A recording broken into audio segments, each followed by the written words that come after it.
Good morning guys, Shri Swami Samarth. स्वागत आहे तुमच्या माझ्या एका नवीन मी व्लॉगमध्ये. तर प्रियांशच्या पप्पांचं आहे ना भरपूर दिवसापासून चाललं होतं की डोसे बनव. मग त्यासाठीच मी आहे ना तांदूळ आणि डाळ आहे ना भिजत घालण्यासाठी घेतलं होतं. 2-3 पाण्याने मस्त असं धुवून टाकलं आणि त्यात थोडीशी मेथी दाणे ॲड करून भिजू दिली. त्यानंतर मी थोडीशी फ्रेश झाले होते आणि थंडी जास्त पडायला लागली म्हणून मी पाणी प्यायचं विसरून जाते. मग पाणी प्यायला घेतलं आणि थंडी कडाक्याची पडती म्हटल्यावर गाजरचा हलवा तर हा झालाच पाहिजे.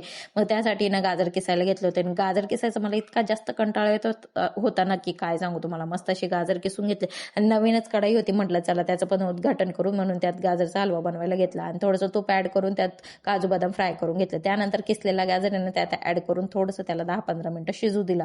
त्यानंतर आहे ना त्याच्यात दूध ॲड केलं तर आणि त्यानंतर परत 10-1 मिनिट त्याला शिजू दिला. आणि माझ्या माहेरची एक गंमत सांगते तुम्हाला. माझ्या माहेरी असा गैरसमज होता की गाजरचा हलवा गावरान तुपाचाच बनतो आणि माझ्या घरात आहे ना गावरान तूप कोणीच खात नव्हतं.